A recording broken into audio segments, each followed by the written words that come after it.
أعوذ بالله من الشيطان اللعين الرجيم بسم الله الرحمن الرحيم الحمد لله رب العالمين الصلاة والسلام على أشرف الأنبياء والمرسلين سيدنا أبي القاسم محمد صلى الله عليه وآله وسلم وعلى أهل بيته الطيبين الطاهرين واللعنة الدائمة على أعدائهم أجمعين أما بعد فقد قال الله تبارك وتعالى في كلامه الحميد وفرقانه المجيد قوله الحق وهو أصدق القائلين بسم الله الرحمن الرحيم الذين تتوفاهم الملائكة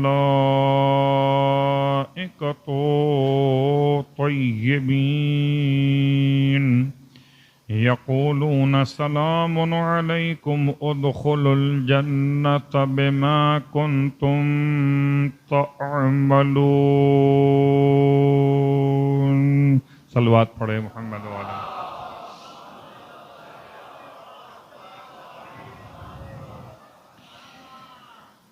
سامعین محترم، حاضرین گرامی قدر، مجلس عزائے شہزادی کونین صلوات اللہ علیہ منعقد ہو رہی بسلسلہ سوم برائے ایصال ثواب و بلندی درجات مرحومہ سیدہ نزہت فاطمہ نقوی بنت سید تہذیب حیدر نقوی کے بلندی درجات کے لیے سوگوار خاندان کو تعزیت پیش کرنے کے لیے حاضر خدمت ہوئے ہیں. غم گسار اہل خاندان کو صبر کی تلقین کرنا چاہتے ہیں. خاص طور سے اولاد کو ماں کا سویم مناتے ہوئے ایک ایسی ماں کی مصیبت سنانا چاہتے ہیں جس ماں کی پسلیاں ٹوٹی ہوئی تھی. ایک ایسی ماں کی مصیبت سنانا چاہتے جس کے جنازے میں گنتی کے 7 لوگ شریک تھے. ایک ایسی ماں کی مصیبت سنانا چاہتے جس کی قبر آج بھی پردہ راز میں ہے. یقیناً یہ ایصال ثواب بھی ہے اور یہ حصول ثواب بھی ہے. اس کے ساتھ ساتھ ماں کی عظمت کے اعتبار سے ایصال ثواب کے ان تمام کاموں پر ایک نگاہ ڈالنے کے لیے کہ زندگی بھر تو ماں کی خدمت کی ہے اور ماں کیسی ماں، فرق ہے. ساری مائیں برابر نہیں ہیں. ماں تو اس کی بھی ہوتی ہے تو جہنم میں جاتا ہے، اور ماں اس کی بھی ہے تو جنت کے جوانوں کا سردار بن جاتا ہے. ماں تو اس کی بھی ہے کہ جس کا باپ کوئی نہیں، اور ماں تو اس کی بھی ہے کہ جسے ائمہ کی ماں کے نام سے یاد کیا جاتا ہے، ام الائمہ. یقیناً ماؤں کے اعتبار سے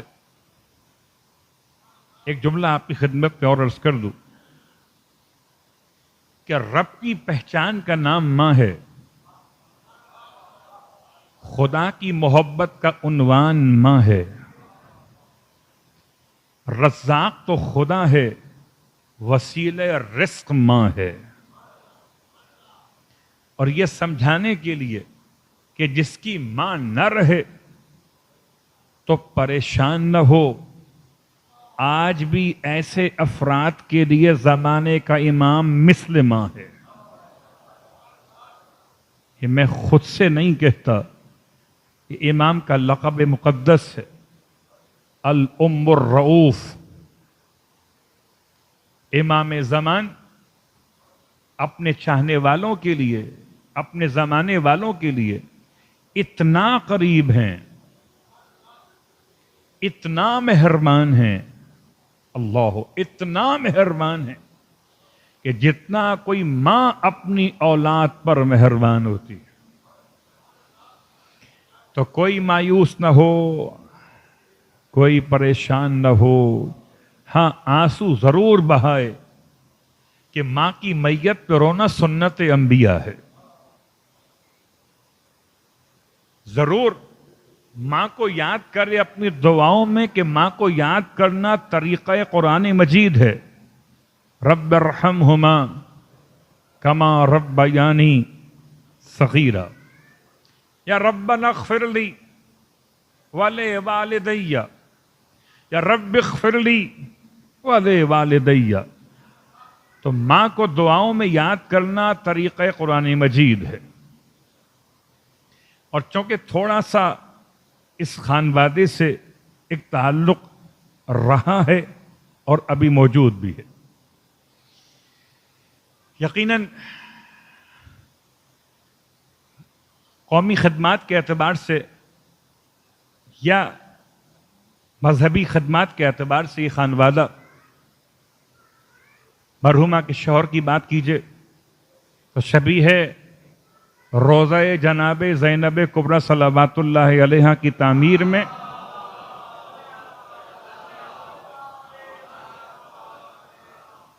یقیناً مومنین کے تعاون سے کوئی کاروان آگے بڑھتا ہے، دامے درہم سخن لوگ آگے آتے ہیں تو کوئی منصوبہ پائے تکمیل پر پہنچتا ہے، مگر کوئی تو ہوتا ہے کہ جو چلتا ہے جانب منزل، اکیلا پھر کاروان خود بخود بن جاتا ہے۔ اور میں خود اس بات کا گواہ ہوں کہ جب سامرہ میں روضہ عسکرین پر ایک قیامت ڈھائی گئی تھی، اس کی تعمیر نو کے اعتبار سے اس خانوادے نے حت الامکان جو تعاون یہاں سے وہاں پہنچایا جا سکتا تھا، میں خود پہنچانے والوں میں شامل رہا ہوں۔ اور آپ شاید میری بات سے اتفاق کریں، ہو سکتا ہے شاید اتفاق نہ بھی کریں، لیکن مرد کی سخاوت عورت کی محبت کے بغیر ممکن نہیں ہے۔ یہ بات سمجھ میں نہ آئے تو آئیے مثال دیتا ہوں۔ کہاں انار ہے، کہاں شہزادی سے مولا کو پیار ہے، کہاں اصرار ہے کہ کوئی تو فرمائش کیجئے۔ اللہ اکبر۔ 9 سال کا زمانہ شہزادی کونین نے مولا کائنات علی ابن ابی طالب علیہ السلام کے ساتھ گزارا۔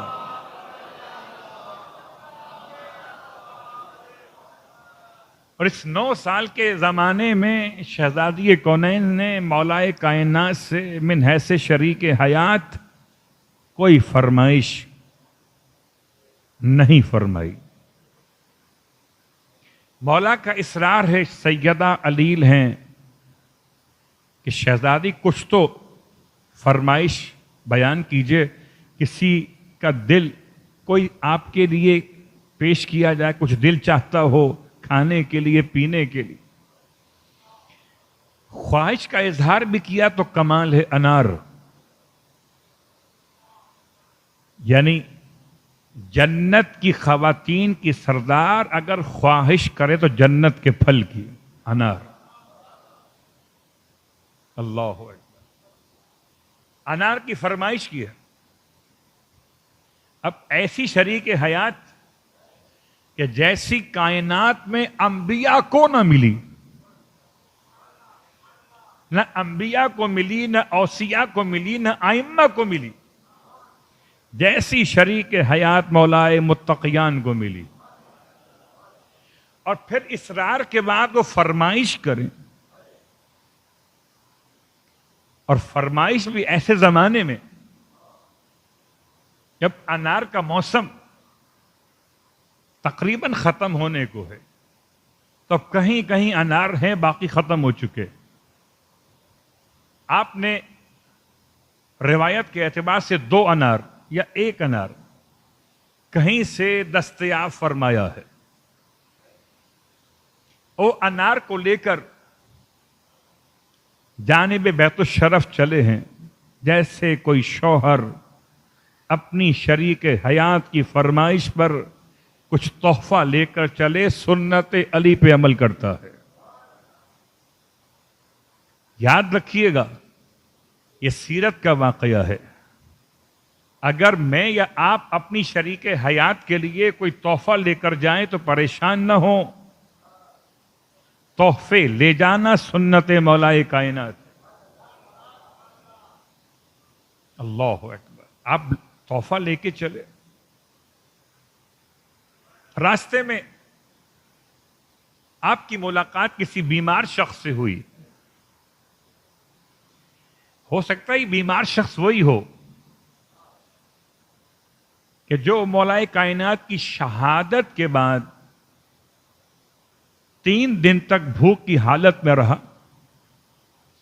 اور پھر 3 دن کے بعد جب مولا کی شہادت کی خبر ملی تو قبر پر پہنچ کے مر گیا.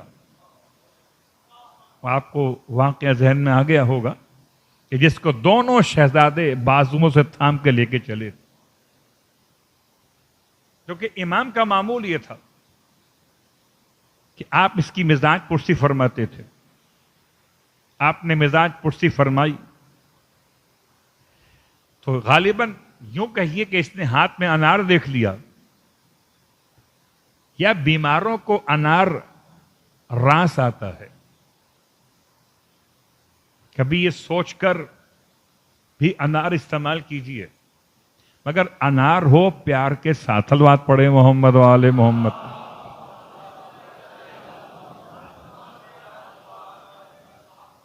ایسا نہ ہو کہ انار بغیر پیار و محبت کے. میں چاہتا ہوں کہ اگر کوئی مادیات کی مثال قائم بھی ہو تو معنویت کے ساتھ ہو. آپ انار لے کے چلے، راستے میں آپ نے مزاج پرسی فرمائی اور اس نے انار کو دیکھا مولا کے ہاتھوں میں. کیا دل چاہا تھا تو امام سے کہہ دیا کہ مجھے انار کی خواہش ہے. آپ نے انار کے آدھے حصے کا رس نکال کے اسے پلایا، کیونکہ اس قابل نہیں تھا کہ خود کھا سکتا، تو اس کے منہ میں ٹپکایا. اس کو نچوڑتے گئے تو در خیبر اکھاڑ لے. اس کے ہاتھ میں انار کیسے رس اپنا باقی رکھ سکتا تھا. آپ نے اسے دبایا اور رس اس کے دہن میں اتارا. آدھا انار استعمال کر لیا تو کہتا ہے اگر آدھا اور مل جائے رس مجھے انار کا، طبیعت بحال ہو جائے. آپ نے پورا انار اس کے مزاج پرسی کے عنوان میں انفاق فرما دیا. جو خدا کی مخلوق پہ شفقت کرتا ہے وہی تو حق ولایت رکھتا ہے. آپ یہ عمل کر کے چلے. اب ہو سکتا ہے راوی کا اپنا انداز ہو کہ مولا سوچ رہے ہوں کہ بیت الشرف جا کے سیدہ کو کیا جواب دیں گے کہ انار لینے گئے تھے خالی ہاتھ واپس آئے. وہ مولا جو خدا کی عزت کو بچائے اور مسجد سے سائل کو خالی ہاتھ واپس جانے نہ دے. سائل در مسجد پہ تھا، آواز لگا رہا تھا میری امداد کرو، کسی نے جواب نہ دیا. جب خدا سے کہا تو گواہ رہنا، تیرے گھر سے خالی ہاتھ جا رہا ہو، تو خدا کے گھر کی عزت کو ایسا بچایا. جو خدا کے گھر کی عزت بچائے خدا اس کے گھر کی عزت بڑھاتا.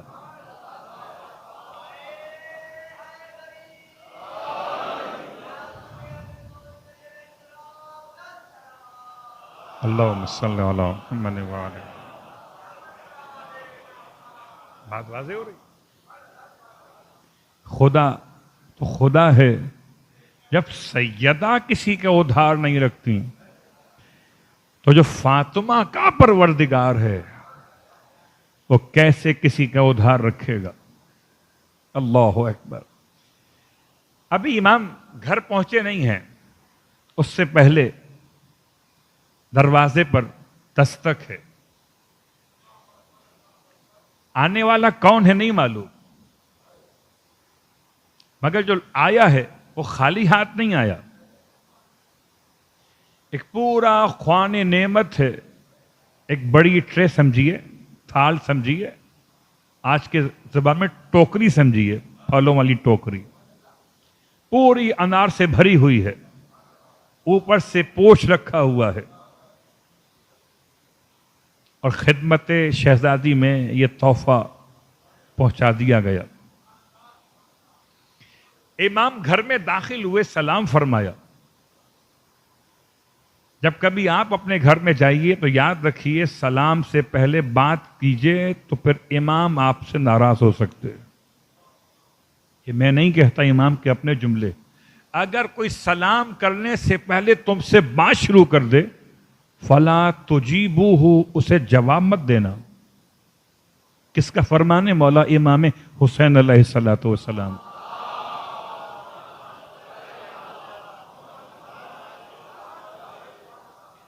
چاہے عمل کریں نہ کریں، حسین کو مانتے ہیں، حسین کی کیوں نہیں مانتے؟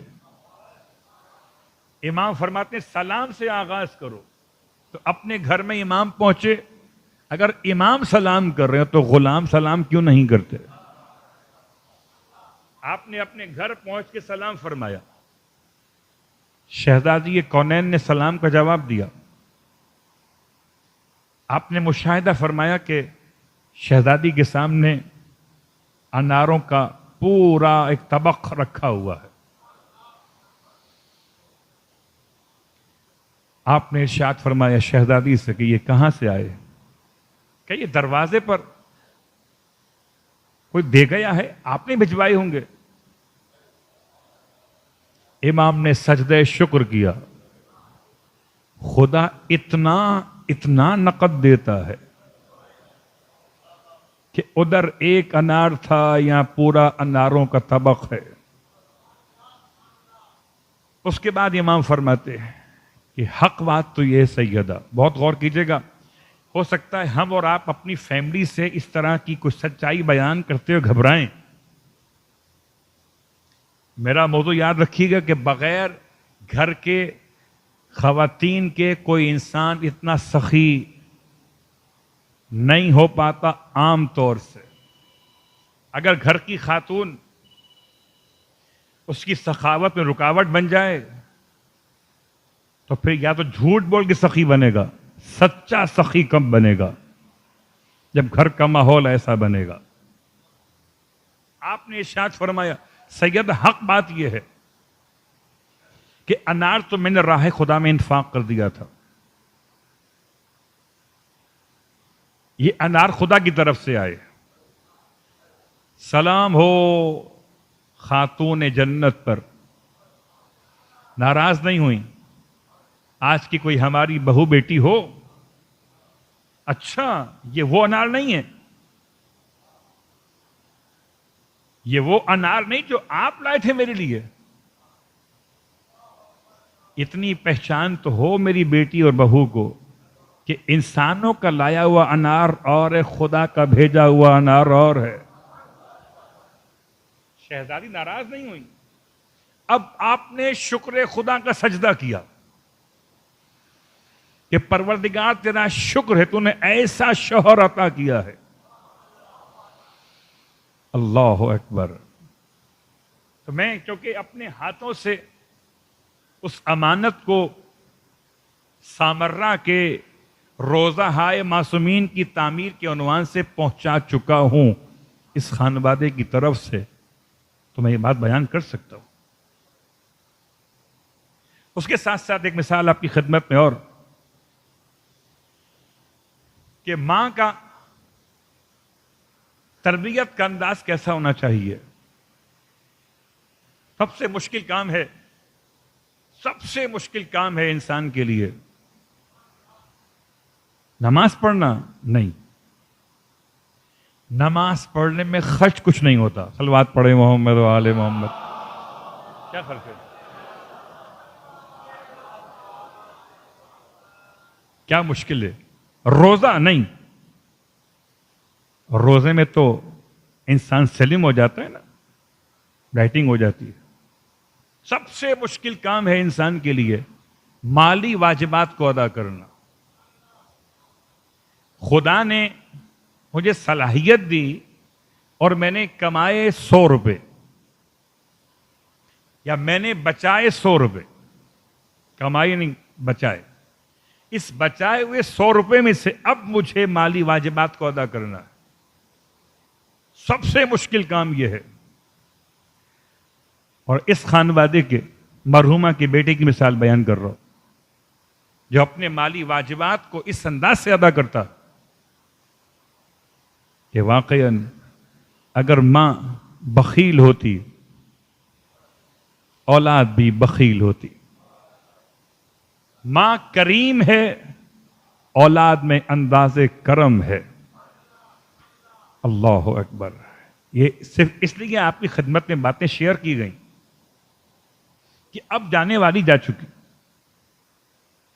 اب میرے اور آپ کے لیے اپنے گھروں کے ماحول کو ایسا بنانا ہے کہ بچے دینے کے عادی بنے. لینا سب کو آتا ہے, دینا صرف علی والوں کو آتا ہے.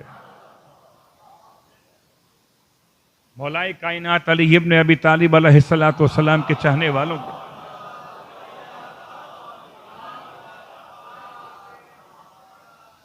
ایک بات آپ کی خدمت میں اور شیئر کر دوں.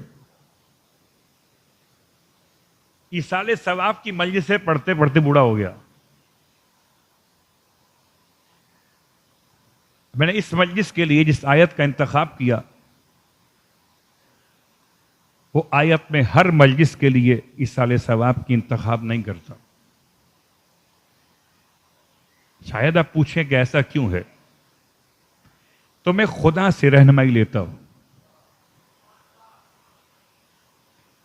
کہ اس جانے والی شخصیت کو میں نہیں جانتا, تو قرآن کی ساری ان آیتوں میں جو موت سے متعلق ہیں کون سی آیت کا ربط شخصیت کے لحاظ سے مکمل ہوگا.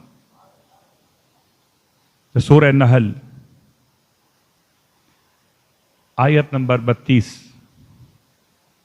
ایسے یاد نہ رہے تو 16ویں سورے کا 32ویں آیت, 16ویں سورے کی 32ویں آیت اب یاد ہو جائے گا. 16 دونی 32 ورنہ 16 اور 32 نام نحل. آیت کے الفاظ کیا ہے؟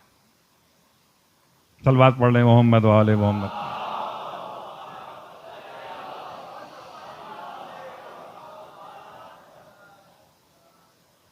ایک مرتبہ علماء حقہ کی سلام کی صلوات پڑھ لیں محمد و آل محمد. اجازت ہے؟ پہلے تو صرف آپ صاحبان علم تھے, اب استاد آ کے بیٹھ گئے. پہلے ہی پڑھنا مشکل ہو گیا تھا, اب مشکل تر ہو گیا. اور جب مشکل تر ہو تو مشکل کشائی فرما لیتے.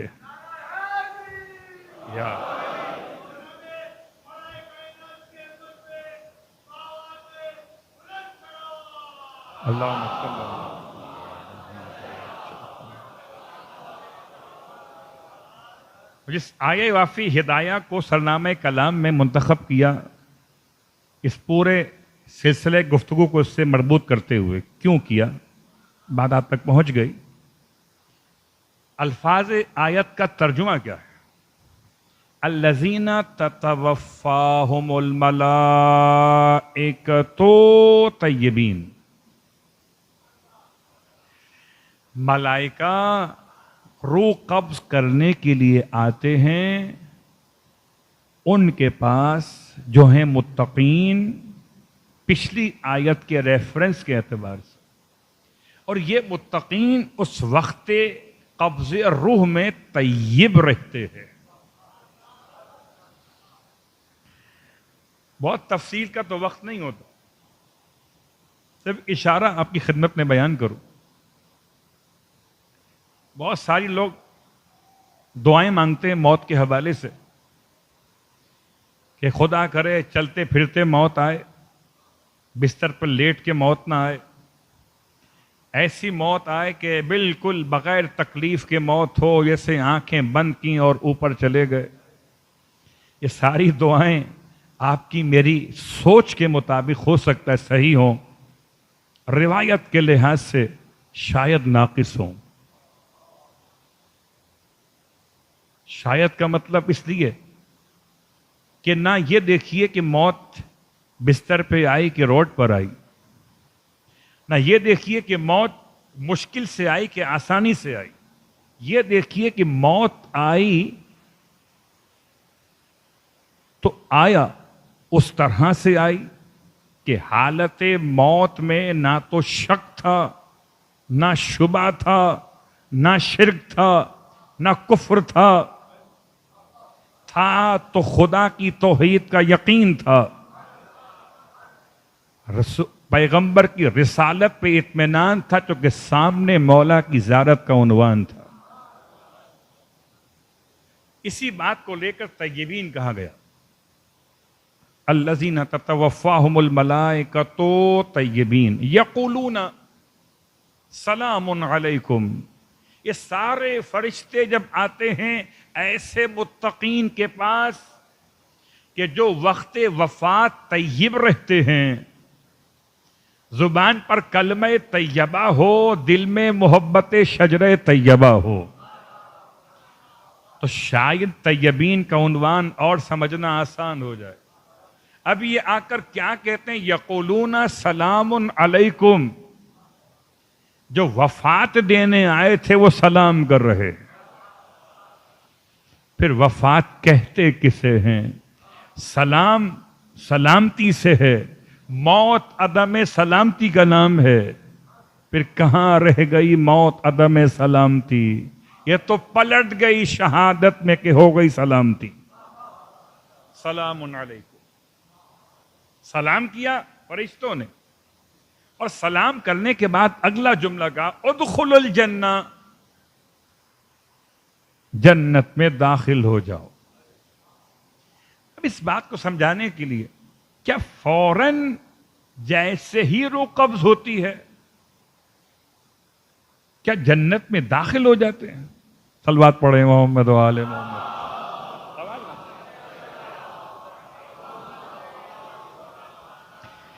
تو اس حوالے سے صاحبان تفسیر نے ایک واقعہ لکھا. اس سے واقعے سے پہلے جملہ اپنی خدمت میں بیان کر دوں کہ موت سے پہلے ماں بعد موت کی ایک جھلک مرنے والوں کو دکھا دی جاتی. موت سے پہلے ماں بعد موت کی ایک جھلک مرنے والوں کو دکھا دی جاتی. اس کے ذیل میں واقعہ لکھتے ہیں. وہ کہتے ہیں کہ ابو بصیر امام کے خاص صحابی، خاص شاگرد ہیں. ان کا ایک پڑوسی ہے جو کوفے کا رہنے والا، شراب نوشی بہت کرتا، جو کہ اہل باطل کی حکومت کا حصہ ہے. بڑا سمجھایا مومن ابو بصیر نے اپنے پڑوسی کو کہ یہ شراب نوشی ترک کیجئے، یہ گناہ کبیرہ ہے، توبہ کیجئے. لیکن جب گناہ زیادہ ہو جائے تو توبہ مشکل ہو جاتی. تو اس نے کہا کہ میں توبہ کیسے کروں، اب تو اتنے گناہ کر چکا کہ توبہ کا قبول ہونا یقینی نہیں ہے. پھر ایک دن کہنے لگا ابو بصیر سے یہ گناہگار شخص، اگر تمہارے امام جعفر صادق علیہ السلام کہہ دیں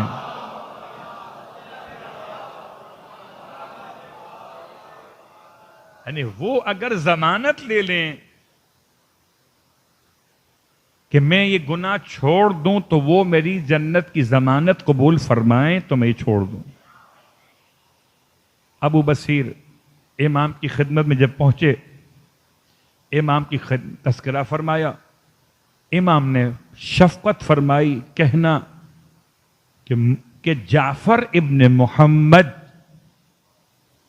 صادق ضامن بن رہا ہے کہ تو شراب نوشی چھوڑ دے، تیری جنت کی ضمانت ہم کریں گے. یہ پیغام جا کے پہنچا دو اسے. ابو بصیر نے پیغام پہنچایا. اب کسی اور کو صادق پر یقین ہو کہ نہ ہو، جعفری ہونا آسان ہے، جعفر صادق کی بات پہ یقین ہونا ذرا مشکل ہے. اسے یقین کامل ایسا ہوا. عجیب گناہ گار ہے، اس نے سارے گناہ چھوڑ دیے.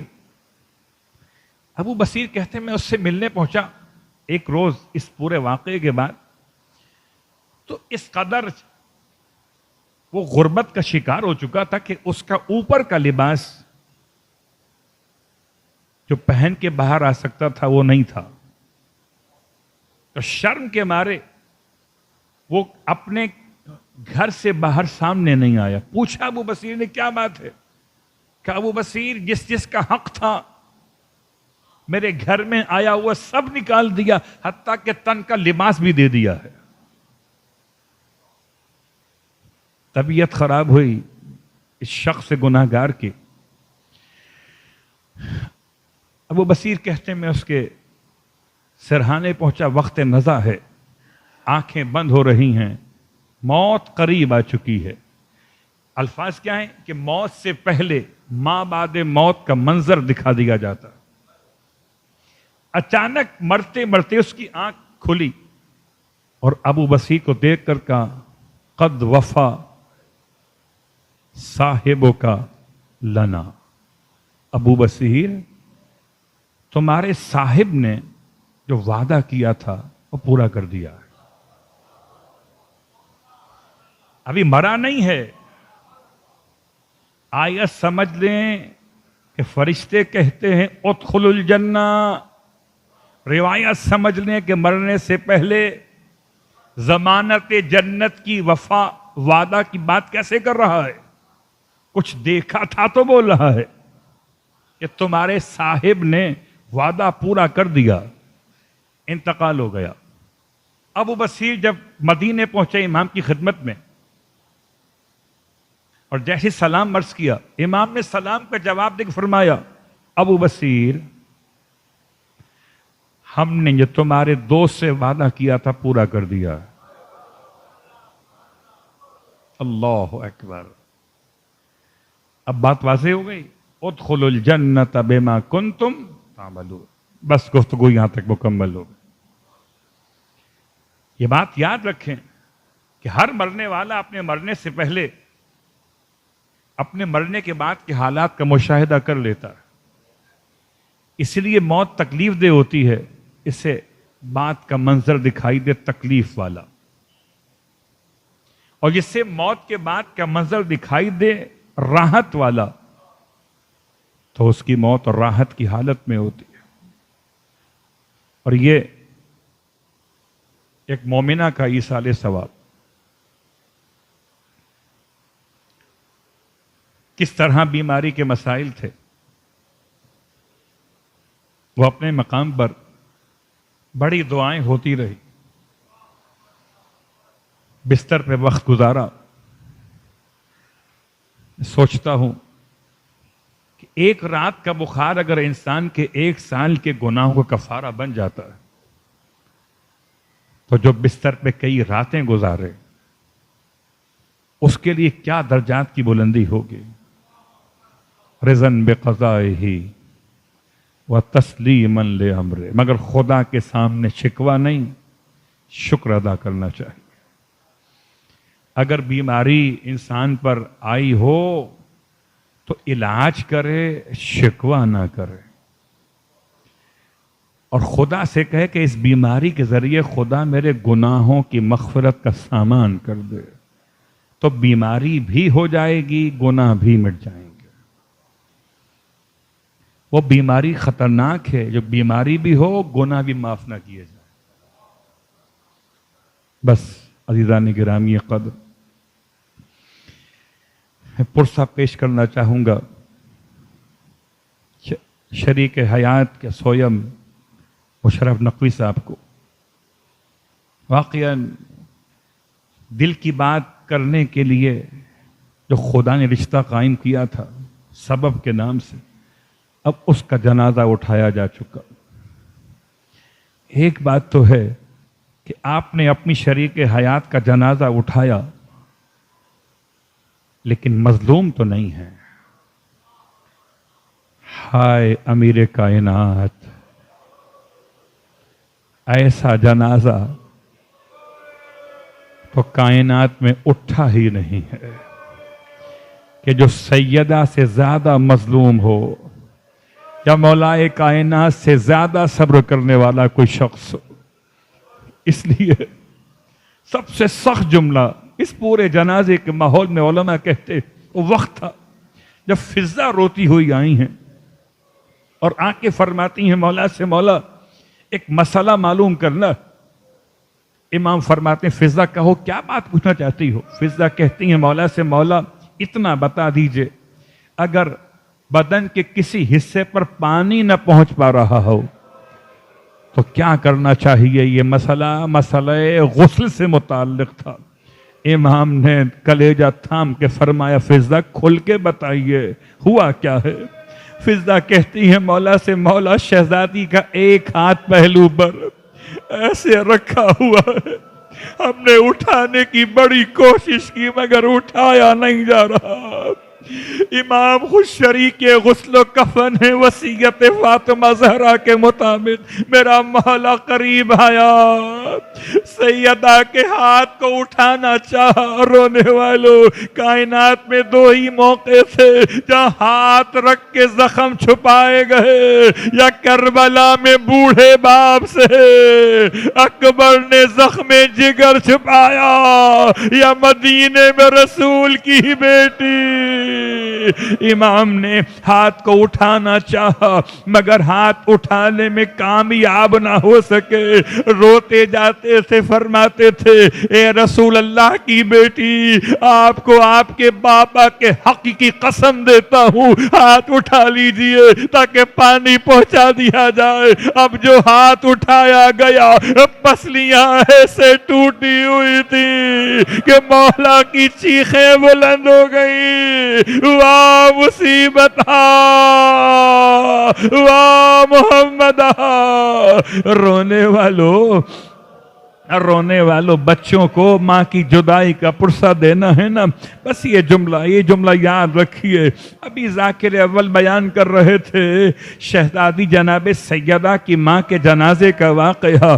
ہائے ختیجہ طاہرہ جب دنیا سے رخصت ہوئیں تو سیدہ 5 برس کی ہیں، اور جب سیدہ رخصت ہوئی ہیں تو جناب زینب کبریٰ 5 برس کی ہیں، ام کلثوم 4 برس کی ہیں، مولا حسن مولا حسین 7 اور 6 برس کے سن کے اعتبار سے بیان کیے گئے۔ رونے والوں، میں کہوں ہاتھوں کو جوڑ کے شہزادی آپ کی ماں کا جنازہ تھا تو رات کا اندھیرا تو نہ تھا، ارے پسلیاں ٹوٹی تو نہ تھی، یہ آپ کا جنازہ، آپ کے بچوں پہ قیامت کا وقت۔ رونے والوں بچے جب ماں کے لیے روتے ہیں تو عرش خدا بھی ہل جاتا ہے، شاید اسی لیے سیدہ نے تاکید فرمائی تھی، ارے آپ اپنی دعا میں خدا سے کہتی تھی خدایا تجھے واسطہ میرے بچوں کے گریہ کا جو میری جدائی میں کریں گے، میرے گناہگار شیعوں کو بخش دینا، اجرکم اللہ۔ رونے والوں امام نے بچوں کو جمع کیا ہے۔ ہاں پہلے شہزادیاں آگے بڑھی ہیں، گھر کی خواتین آگے آ گئی ہیں، مگر یہ دونوں شہزادے دور کھڑے ہیں۔ بابا سے کہتے ہیں بابا جب بھی کبھی ہم گھر میں داخل ہوتے تھے کبھی ایسا نہیں ہوا کہ ماں نے دونوں ہاتھ پھیلا کے نہ بلایا ہو، ماں نے سینے سے نہ لگایا ہو۔ بابا آج رخصت آخر ہے، بابا ماں جواب جواب بھی نہیں دے رہی، بابا ہم یتیم ہو گئے، ادھر یتیم کہہ کے روئے، سیدہ کے بندے کفن ٹوٹ گئے، ہاتھ بلند ہوئے جیسے ماں فریاد کر رہی ہو، ارے یتیم نہ کہیے، آئیے حسن و حسین آپ کو ماسی نے